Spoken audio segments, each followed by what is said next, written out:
Cato died about 5 years later. And for her 100th birthday celebration, he wanted to write something. And I wrote a short article about her, and it was read at the ceremony. I'm very proud of that. Anyway, let me tell you about her. Mom Cato's the real thing. She spoke 17 languages, no kidding. We spoke English. Her German was better than mine. Her French was better than mine. Her Spanish was better than mine. She had 2 Asian languages, Mandarin and Japanese. She got all of them living in Hungary. She did not grow up multilingual. She grew up monolingual Hungarian.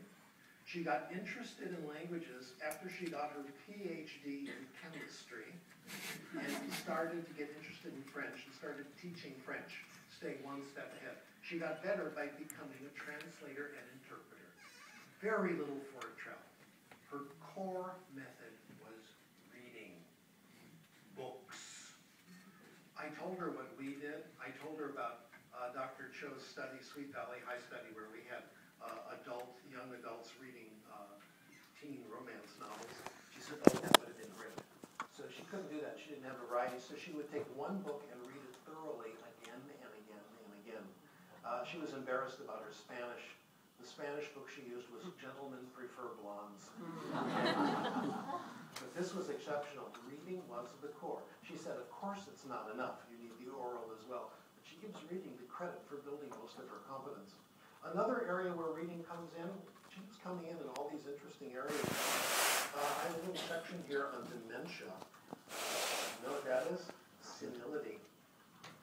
I'm worried about it for myself. It's in my family. No, it's in my family, my father's side. They get it in their middle 70s. My dad had it. My aunts and uncles had it to varying degrees. So there's something hereditary going on, and I'm getting there. It's very soon. So the American comedian Bill Cosby says, "Don't worry about senility. When it comes, you won't know."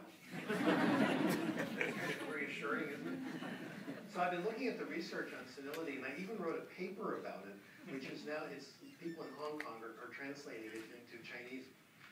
Anyway, I isolated 3 factors looking at the research. Number 1, you guys, you've got it made, don't worry. Bilingualism is number 1. If you know 2 languages and you use them frequently going back and forth, your senility, if it comes, will come later. Okay, this is Ellen Bialystok, research in Canada. All this in the New York Times. Great interview with her. It's wonderful. Senility, one of the aspects of senility is what they call loss of executive control, losing your place. What was I talking about? That kind of stuff. Where you go outside to get the mail, and on the way you see something on the lawn, you pick it up, and then you put away another thing, and you forget why you went outside in the first place. This is called executive control. Bilinguals have it. We all have it. It always gets worse with age, but the decline is much slower in bilinguals. Number 2, reading. Reading for pleasure. People my age who read for pleasure have the same verbal memory as someone in their 30s who doesn't read a lot for pleasure. Number 3, coffee. Isn't that wonderful? The research says 3 cups of coffee a day will delay senility. There's a little bit of research, and this is in the area of conjecture, research done on mice, and they're extrapolating to humans. And the research seems to say that 5 cups a day might reverse Alzheimer's. By the way, apple juice also works. The nice thing about this is that you can do all 3 at once. Sit down, have a nice cup of coffee, read a book in another language, fountain of youth. How do you get the mice to drink 3 cups of coffee? When I told Dr. Cho about this, she said, you know, you really ought to tell Starbucks about it. So I thought it was a good idea, so I wrote to Starbucks. And I said, I got this paper on delaying senility, and coffee is one of the things. Would you like a copy? They wrote me back, and we are not interested in new economic ventures at this time.